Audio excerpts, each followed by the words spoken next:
나눌 말씀은 예배소서 4장 말씀입니다. 우리 예배소 4장 4절부터 6절까지 3절 말씀이니까 우리 일어나셔서 한 목소리로 같이 읽도록 하겠습니다. 예배소서 4장 4절로 6절 말씀입니다. 같이 읽겠습니다. 몸이 하나요 성령도 한 분이시니 이와 같이 너희가 부르심의 한 소망 안에서 부르심을 받았느니라. 주도 한 분이시요 믿음도 하나요 세례도 하나요 하나님도 한 분이시니 곧 만유의 아버지시라. 만유에 계시고 만유를 통일하시고 만유 가운데 계시도다. 아멘. 자리에 앉아주시기 바랍니다. 제가 한 번 더 말씀을 위해서 기도하겠습니다. 하나님, 참으로 이 시간도 우리가 하나님 앞에 또 말씀 앞에 서기를 원합니다. 하나님, 참으로 예배소 교회를 향해서 그 말씀하신 그 말씀들을 우리가 기억하면서 우리도 이 시대에 참으로 교회로서 또 성도로서 하나님이 원하시는 뜻을 잘 이루어가는 귀한 시간 될 수 있도록 은혜 내려 주시옵소서. 하나님 말씀이 선포되어질 때 사람의 말로 받지 않게 하여 주시고 정말 하나님의 말씀이 우리 모든 성도들의 마음밭에 온전히 심겨져서 귀한 열매 맺을 수 있도록 도와주시옵소서. 감사하며 예수님의 이름으로 기도하옵나이다. 우리가 지난주에는 부르심에 합당하게 행하라 라는 말씀으로 함께 말씀을 나눴습니다. 하나님께서 우리를 구원하신 이유, 하나님이 우리를 구원하신 이유는 단순히 우리가 천국에서 영원히 하나님과 함께 사는 것, 그것만을 위한 것이 아니라고 말씀을 드렸죠. 그러면 하나님께서 우리를 구원하시는 이유는 무엇 때문입니까? 바로 부르심 때문입니다. 예수 그리스도를 통하여 구원받은 자들로 하여금 하나님께서 원하시는 그 뜻을 이루는 부르심, 그 부르심에 합당하게 행하게 하기 위함이죠. 합당하게 행하다라고 하는 말 가운데 제가 지난주에 가치 있는 일을 행하다, 가치 있게 만들다라는 의미가 담겨 있다라고 말씀을 드렸습니다. 그렇기 때문에 우리가 부르심에 합당하게 행한다라고 하는 것은 그만큼 하나님께서 우리를 통해 가치 있는 일을 하게 한다, 즉 가치 있게 이 세상을 만들어 가신다라고 하는 의미이죠. 우리가 어떻게 그 부르심에 합당하게 행할 수 있습니까? 바울은 우리에게 모든 겸손과 온유, 그리고 주님께서 보여주신 그 사랑과 그 오래 참음, 그리고 겸손과 온유로 우리가 베풀어야 한다라고 말씀을 드렸습니다. 교만이라고 하는 것은 서로 우리가 믿지 못하게 하고 불일치를 끌어내지만, 그러나 겸손이라고 하는 것은 우리가 하나됨을 이루는 데 있어서 가장 중요한 비결이 되죠. 온유라고 하는 것도 결코 약함을 의미하는 것은 아닙니다. 오히려 강한 자가 자신의 힘을 휘두르는 것이 아니라 다른 사람을 위해 자신의 힘을 통제하고 누르면서 사용할 때 그것이야말로 진정한 온유함, 즉 예수님께서 종의 형태로 이 땅에 오셔서 십자가에 죽기까지 복종하신 온유의 모습인 것이죠. 그래서 지난주에 말씀드렸처럼 하인들도 하지 않았던 다른 사람의 발을 씻기셨을 뿐만 아니라 이 땅에 오셔서 고통을 당하시고 십자가에 죽기까지 복종하심으로써 우리에게 진정한 온유와 겸손의 모습을 보여주셨고, 그렇기 때문에 우리도 또한 주님께서 보여주신 겸손과 온유의 모습으로 우리에게 주신 부르심에 합당한 삶을 살아가야만 하는 것이죠. 지난주에 자세히 나누진 않았지만 그렇게 우리가 합당하게 부르심에 합당한 삶을 살아가는 그것을 한마디로 바울은 이렇게 이야기를 합니다. 평안에 매는 줄로 성령이 하나 되게 하신 것을 힘써 지키라. 성령이 하나 되게 하신 것을 힘써 지키라. 하나님께서 계획하시고 예수님께서 자신의 몸으로 이루시고 성령님이 끊임없이 자신의 능력을 우리에게 주시어 감당해 하시는 것, 즉 하나님의 자녀들이 평안에 매는 줄로 성령이 하나 되게 하신 것을 지키는 것입니다. 우리는 이것을 오늘 설교 제목처럼 하나됨이라고 우리는 말할 수 있는 것이죠. 그래서 오늘은 우리가 부르심에 합당하게 행하는 것인데 그 부르심에 합당하게 행하는 것이 바로 하나됨이라는 말씀입니다. 그래서 오늘은 하나됨에 대해서 함께 말씀을 나누고자 합니다. 바울이 말하고 있는 이 성령이 하나 되게 하는 것, 하나됨이라는 것은 과연 무엇일까요? 많은 것들을 이야기할 수 있겠지만 우리가 에베소서 1장부터 지금까지 오는 동안에 바울이 말하는 하나됨이라고 하는 것은 바로 에베소 교회 안에 있는 성도들의 하나 되는 모습입니다. 에베소 교회 안에는 분명히 분열이 있었습니다. 그 분열이 어디에서 왔습니까? 그 교회 안에 있는 구성원들의 문제 때문이었죠. 그들 안에 히브리인들이, 유대인들이 있었고 이방인들이 있었습니다. 그리고 그 안에 남자와 여자가 있었습니다. 그리고 그 안에 부모와 자녀가 있었고, 그리고 그 안에 종과 상전이 있었습니다. 물론 나중에 뭐 부모와 자녀 혹은 종과 상전, 남편과 아내 이런 이야기들을 바울이 구체적으로 이야기하기 때문에 나중에 나누겠지만, 그러나 분명히 아버지에게 아들 생사 여권을 가지고 있었던 아버지와 그 아들이 함께 있었고, 종의 생사 여타를 가지고 있었던 주인이 그 안에 함께 있었으니 어떻게 그 안에 하나 되는 모습이 있을 수 있겠습니까? 그래서 바울은 그들에게 너희가 비록 그렇게 다양하지만 지금 너희가 지켜야 할 것은 평안에 매는 줄로 성령이 하나 되게 하신 그 하나됨, 인종적으로나 사회적으로나 어떻든 나뉘어져 있던 그 모든 나눔에서 하나가 되어야 한다라고 바울은 이야기하고 있는 것이죠. 여러분, 혹시 오늘 우리가 읽은 이 4절부터 6절 안에 이 하나라고 하는, 원이라고 하는 단어가 몇 번이나 나오는지 아십니까? 총 7번이 나옵니다. 4절에 보면 몸이 하나, 성령도 한 분, 한 소망. 5절에 주도 한 분, 믿음도 하나, 세례도 하나. 6절에 하나님도 한 분이라고 해서 무려 7번이나 나오는데요. 이 하나라고 하는 것은 결국 우리에게 아주 중요한 의미가 있다는 이야기죠.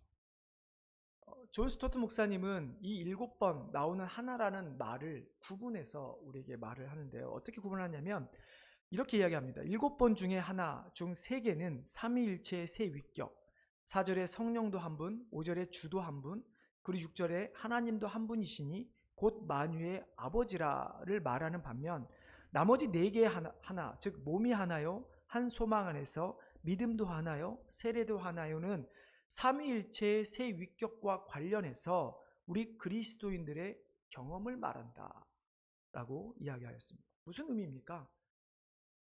오늘 본문에 나오는 이 하나라는 의미가 세 하나의 의미는 즉 하나님이 한 분이시다, 삼위일체의 하나님을 우리에게 알려주고 있죠.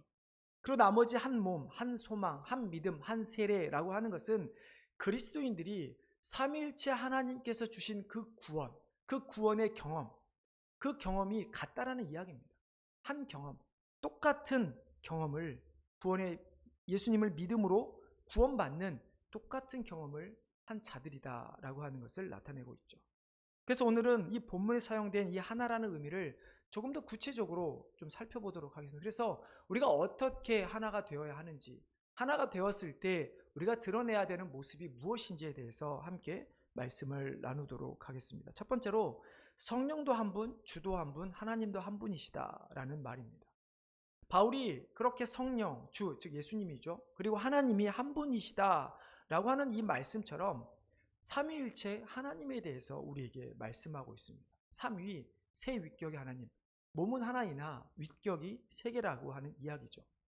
바울이 왜 이렇게 삼위일체 하나님을 언급하고 있을까요? 오늘 삼위일체에 대해서 신학적인 이야기를 하고자 하는 것은 아닙니다. 하지만 삼위, 즉 성부와 성자와 성령, 이 하나님, 세 위 하나님께서 우리를 구원하시기 위해 무엇을 하셨는지를 아는 것은 극히 중요하기 때문입니다. 우리가 이미 에베소서 1장에서 삼위일체 하나님께서 우리를 구원하기 위해서 무엇을 하셨는지에 대해서 말씀을 나눴습니다. 하지만 그것을 제가 잠시 또 언급을 하겠지만, 그것을 우리가 이해하기 전에 우리 인간이 어떻게 이 세상에 존재하게 되었는가를 거슬러 올라가 봐야 합니다. 즉, 이 세상을 창조하셨을 때, 하나님이 이 세상을 창조하셨을 때 분명히 하나님은 성부 하나님만이 아니라 성부, 성자, 성령, 삼위일체 하나님께서 이 세상 그리고 인간을 만드셨다는 것을 우리는 알아야 합니다. 그래야 우리를 구원하시기 위한 그 구속사의 역사를 이루신 그 하나님은 단순히 우리가 잘 아는 예수님이 십자가에 죽으신만이 아니라 성부 하나님의 역할과 성령 하나님의 역할도 분명히 담겨 있다는 것을 우리에게 보여주고 있는 것이죠.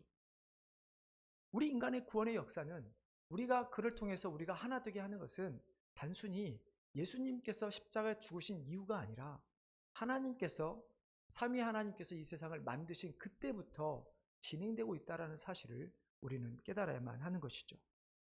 이후에 에베소서 1장을 통해서 하나님이 어떻게 하셨습니까? 성부 하나님은 예정하셨습니다. 우리를 구원하시도록 미리 정해 놓으셨다라는 것이죠. 그리고 독생자 아들 예수 그리스도를 보내주셨습니다. 성자 하나님은 무엇을 하셨습니까? 십자가 달려 죽으심으로 우리의 죄신 죄값을 치러 주셨죠. 그리고 성령 하나님은 우리 안에 내주하셔서 우리에게 너는 나의 것이다라고 하는 도장을 찍으시고, 또 하나님 앞에서 우리로 하여금 하나님의 아들, 자녀됨을 증언해 주시겠다 약속해 주셨죠. 이렇게 삼위일체 하나님의 역사하심으로 말미암아 우리는 이 땅에 존재하게 되었고, 또 비록 우리가 죄를 지었다 할지라도 우리는 성령 하나님의 은혜로 다시 한번 하나님의 자녀로서 살아가는 놀라운 은혜를 누리게 된 것이죠. 이것이 바울이 고린도서 12장 13절에서 하는 이야기입니다. 우리가 유대인이나 헬라인이나 종이나 자유인이나 다 한 성령으로 세례를 받아 한 몸이 되었고, 또한 또 다 한 성령을 마시게 하셨느니라. 우리가 다 하나 되었다라는 이야기죠. 한 성령으로 말미암아 세례를 받아 한 몸이 되었다는 이야기입니다. 이것을 설명하기 위해서 바울은 고린도전에서 어떤 예를 듭니까? 우리의 몸은 하나이다. 하지만 우리 몸을 이루는 여러 지체들이 있다라는 이야기죠. 손이 있고 발이 있고 눈이 있고 귀가 있다라는 이야기입니다. 우리 모든 성도들이 그렇게 각 다른 지체의 역할을 함으로써 한 몸을 이루고 있다라고 바울은 우리에게 역시 하나됨에 대해서 강조하고 있는 것이죠. 하지만 이 세상은 어떻습니까? 이 세상은 여러 기준으로 나뉘어져 있습니다. 마치 방금 바울이 예를 든 것처럼 여러 지체가 있듯이 이 세상은 분명히 다양하게 존재합니다. 요즘은 이 다양성에 대해서 좋아하죠. 누구나 다 다양하다. 그래서 우리는 그 다양함을 인정하며 나아간다라고 이해를 합니다. 하지만 교회가 성도들이 세상의 기준으로 나뉜다면 어떻게 될까요?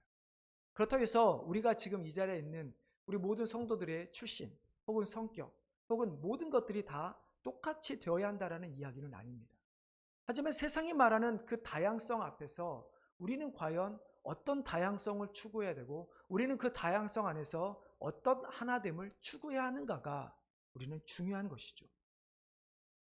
만약 다양성의 문제가 단순히 우리의 각자의 고유성을 인정하는 것 이상으로 하나님께서 말씀하신 것을 어기는 것까지도 넘어간다면 우리는 단순히 그것은 다양성의 문제가 아니라 분열의 문제로 넘어가게 되는 것입니다.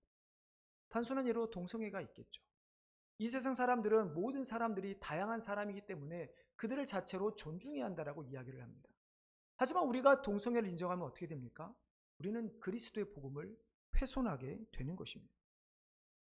즉 우리가 다양성의 문제 앞에서 하나됨을 하나님께서 하나 되게 하신 것을 우리가 깨닫지 못한다면, 그래서 우리가 하나 되지 못한다면 우리는 그리스도의 복음을 훼손하게 되는 것입니다.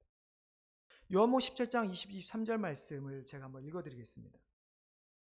내가 비옵는 것은 이 사람들만 위함이 아니요 또 그들의 말로 말미암아 나를 믿는 사람들도 위함이니, 아버지여, 아버지께서 내 안에 내가 아버지 안에 있는 것 같이 그들도 다 하나가 되어 우리 안에 있게 하사 세상으로 아버지께서 나를 보내신 것을 믿게 하옵소서.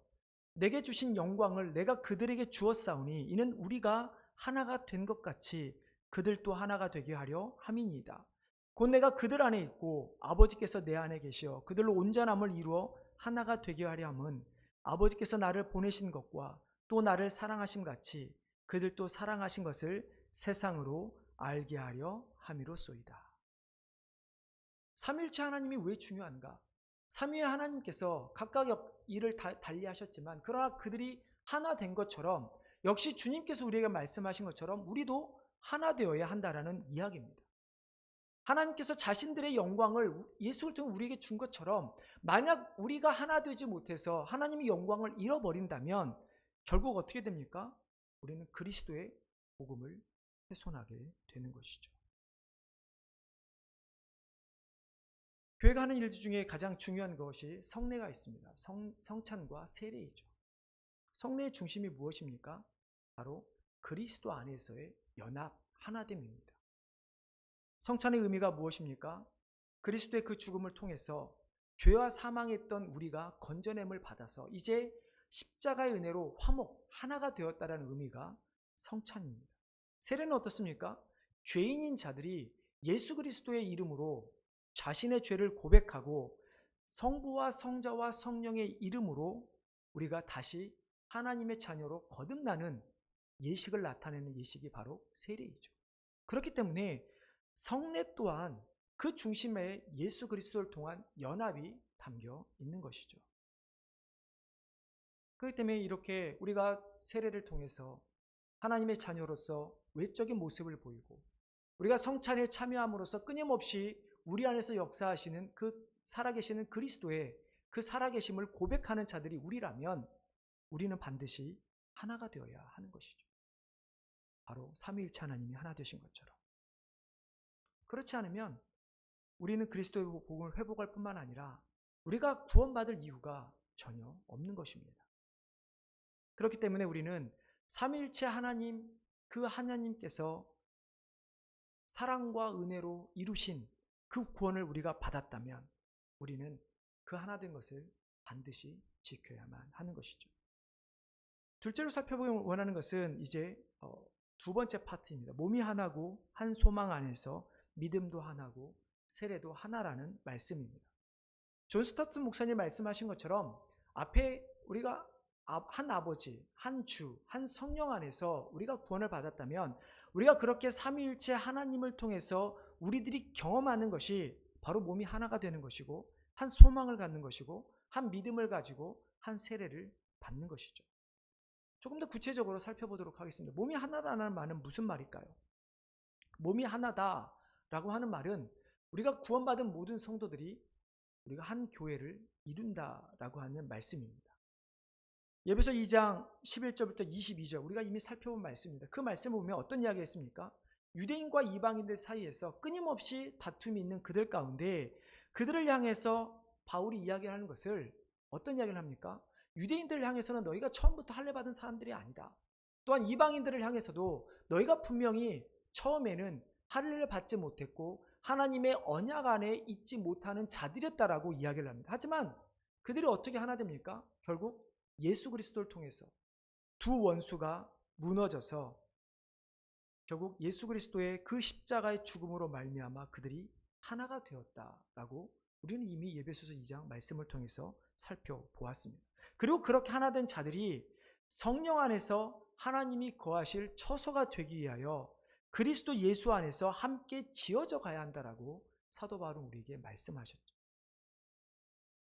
결국 우리가 예수 그리스도로 말미암아 거듭났다라고 한다면 우리가 그렇게 한 성령을 가진 자들이 되었다라고 하는 것은 결국 예수 그리스도라고 하는 한 분의 모퉁이 돌로 말미암아 우리가 서로 연결되어져서 하나님의 거룩한 전, 하나님이 거하실 처소가 되어가는 것이죠. 이것이 바로 한 몸입니다. 우리가 모두 함께 모여 그저 나 한 사람만이 하나님의 성전이 아니라 우리가 함께 모여 이렇게 예배드리는 이 공간이 드리는 우리의 이 순간이 하나님의 처소가 되는 것입니다. 그러니 이 중에 한 명이라도 다른 마음을 품거나 다른 뜻을 가지고 있다면 어떻게 될까요? 그것은 하나님의 온전한 선전으로 지어갈 수가 없게 되는 것입니다. 물론 이 한 몸이라고 하는 것은 단순히 우리 교회만을 지칭하는 것은 아닙니다. 궁극적으로는 이 땅에 존재하는 모든 교회, 즉 우주적 교회를 의미합니다. 하나님께서 이 땅에 재림하실 때 하나님 앞에 서게 되는 모든 성도들을 가리키는 것이죠. 그렇다면 우리는 그 한 몸을 위해서 이루기 위해서 무엇을 해야 합니까? 여전히 우리만을 바라보는 것이 아니라 아직 한 몸을 이루지 못하고 있는 세상 밖에 하나님께서 예정해 놓으신 복음을 알지 못하는 사람들을 향해 우리는 눈을 돌려야만 하는 것이죠. 그저 그들을 우리의 적으로 생각할 것이 아니라 그들도 역시 우리와 똑같은 존재가 될 수 있다는 사실을 깨닫고 하나님의 뜻을 바라보며 우리는 끊임없이 그들을 향해 부르심의 소명을 가지고 나아가야만 하는 것이죠. 한 소망은 무엇입니까? 너희가 부르심의 한 소망 안에서 부르심을 받았느니. 지난주 말씀드렸처럼 그리스도인들에게는 부르심, 즉 사명이 있습니다. 근데 그 부르심이라고 하는 것은 부르심의 한 소망 안에서의 부르심이죠. 그리고 그 소망 안에서 우리는 부르심을 받았습니다. 이게 무슨 말일까요? 한 소망 안에서 부르심이라고 하는 것은 결국 우리가 똑같은 구원을 받았다는 의미입니다. 구원의 안에서의 부르심, 즉 하나님께서 우리를 부르셔서 우리를 하나님의 자녀로 삼아 주셨다라는 이야기죠. 그리고 그렇게 부르심을 받은 부르심의 한 소망 안에 있는 우리에게 또한 주어진 것이 바로 부르심, 다른 사람에게 복음을 전하는 사명인 것입니다. 그렇기 때문에 우리가 이 한 소망이라고 하는 것을 깨달았을 때는 단순히 하나님께서 우리 모두에게 똑같이 주신 구원의 소망을 나타내는 것뿐만 아니라 아까도 말씀드린 것처럼 아직도 구원받지 못하는 자들을 향해 하나님께서 예정해 주신 오진 자들을 향해서 우리는 부르심의 소명을, 즉 복음을 위한 사명을 감당해야 하는 것이죠. 이것이 바로 한 소망 안에 우리가 부르심을 받은 자들의 모습인 것이죠. 이것이 한 소망입니다. 우리만 누리는 소망이 아니라 모든 이들이 누리는 소망. 한 믿음은 무엇입니까? 바로 그리스도를 믿는 믿음입니다. 오직 그리스도를 믿는 믿음을 통해서 구원받는 것. 그것이 한 믿음인데요. 사도행전 4장에서 누가는 이렇게 기록하죠. 다른 이로서는 구원을 받을 수 없나니 천하 사람 중에 구원을 받은 다른 이름을 우리에게 주신 일이 없음이라. 요한복음에도 같은 이야기를 합니다. 우리를 사랑하사 독생자를 주셨으니 이는 그를 믿는 자마다 멸망치 않고 영생을 얻게 하십니다. 구원은 오직 한 분 예수 그리스도를 믿음으로만 받을 수 있습니다. 하지만 요즘 세상은 어떻습니까? 우리에게 계속 공격하는 것이 바로 이 한 믿음입니다. 세상 사람들은 우리 기독교를 향해 너무나 폐쇄적이라고 이야기를 합니다.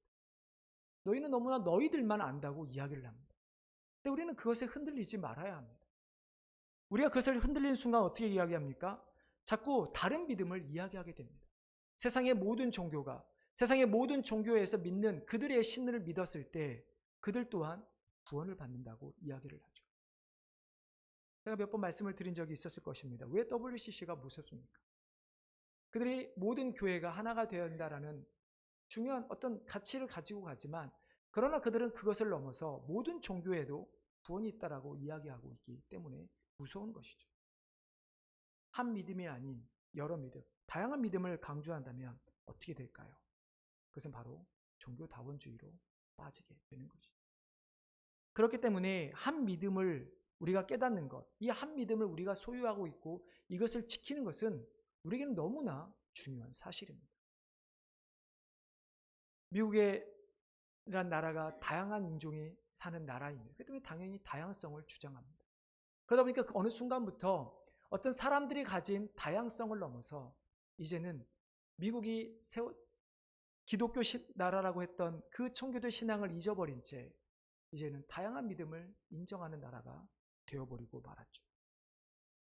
우리가 깨어있지 않으면 우리도 어느 순간 그 다양한 믿음 앞에 넘어질 수밖에 없게 되는 것입니다.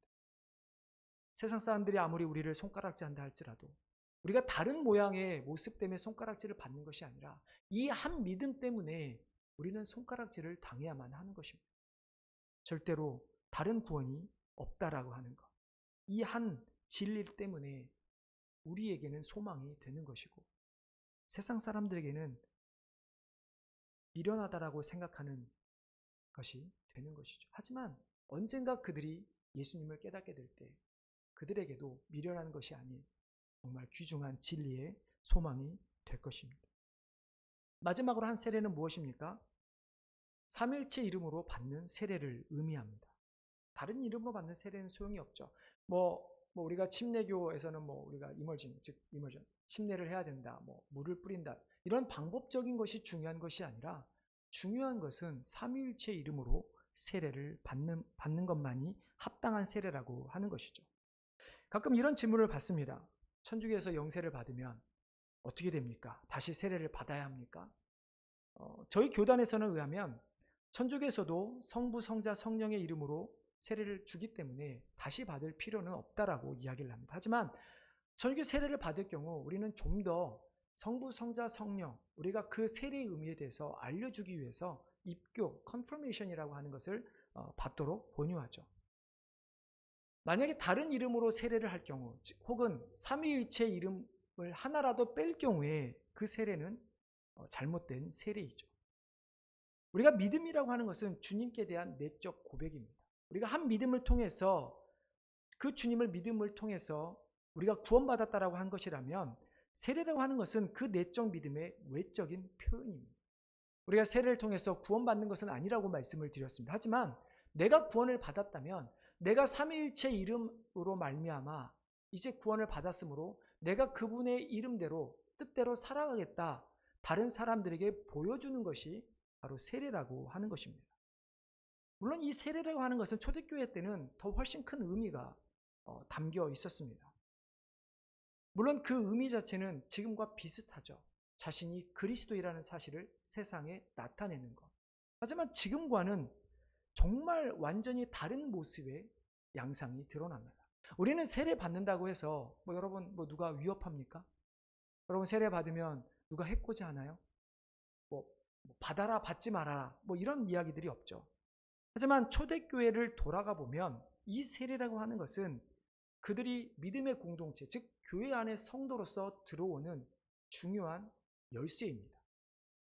당시만 하더라도 초대교회들이 어떻게 모였습니까? 지하에서 모였죠. 지금의 중국에 있는 지하 교회들과 비슷한 모습들입니다. 그러면 어떻게 밖에 있는 사람들이 비밀리에 모이는 그 모임에 교회에 들어갈 수 있을까? 유일한 것이 세례입니다. 그 당시에는 지금 말로 하면 첩자, 간첩들이 많았습니다. 로마에서 첩자를 파견해서 그리스도인들을 색출해내고 내는 과정을 많이 했죠. 그러다 보니까 세례를 함부로 베푸는 것이 아니라 1년 동안 어떤 한 사람이 세례를 받고자 하는 사람을 가르치고 그 사람의 모습을 보며 교회 지도자들이 이 사람에게 세례를 베풀지 말지를 결정을 합니다. 그리고 그렇게 가르침과 행함이 있는 사람을 모든 사람들이 인정할 때 평가를 받고 나서야 비로소 교회의 일원으로, 공동체 일원으로 들어가게 갈 수 있게 되죠. 그렇기 때문에 그 당시에 위장을 해서 들어가는 것은 결코 쉬운 일이 아니었습니다. 그렇기 때문에 어떻게 보면 기독교 신앙을 지키기 위해 했던, 그들의 목숨을 지키기 위해 했던 그들의 세례를 받기까지의 과정이 그들에게는 어떻게 보면 삶의 한 부분으로 녹아들 수밖에 없었다는 것이죠. 그런데 우리는 어떻습니까?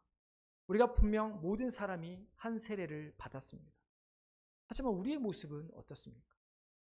정말로 우리도 그 한 세례, 삼위일체 그 이름으로 받은 그 세례에 합당한 모습으로 우리는 살아가고 있는지 돌아봐야만 할 것이죠.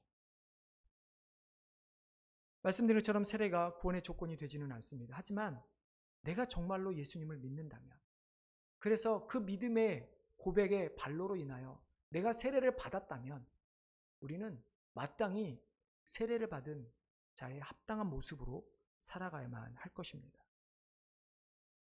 말씀을 맺으려고 합니다. 성도 여러분, 우리는 하나입니다.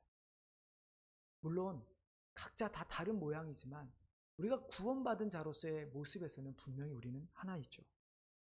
우리가 이렇게 하나 된 것은 내가 원해서 하나가 된 것도 아니고, 그렇다고 다른 사람이 억지로 끌고 와서 우리가 한 교회, 한 몸이 된 것은 아닙니다. 한 하나님, 한 예수님, 한 성령님에 의해서 우리는 하나로 부르심을 받았습니다. 그렇다고 한다는 것은 그 하나님께 우리를 부르실 때는 나이에 따라서, 혹은 성별에 따라서, 혹은 우리가 처해 있는 상황이나 내 직위에 따라서, 내가 가진 것에 따라서 우리를 부르신 것이 아니라 오로지 하나님의 전적인 선택에 의해서 우리를 택하여 주셨다라는 이야기죠.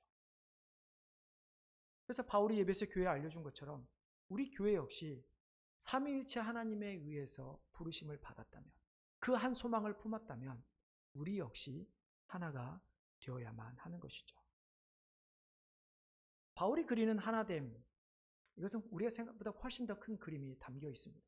제가 중간에 한번 언급을 했죠. 우주적 교회라고 하는 표현을 말씀을 드렸는데요.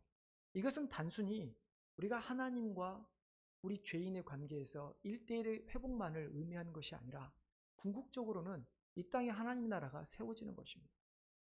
더 나아가서는 모든 인류가 하나 되는 것이고, 마치 유일한 분단 국가인 한국과 남한과 북한이 하나가 되는 것이고, 더 나아가서는 이 세상에 하나님을 배반한 모든 인류, 그 인류로 말미암아 타락해버린 모든 피조 세계가 하나님의 뜻 안에서 새롭게 창조되는 것이죠.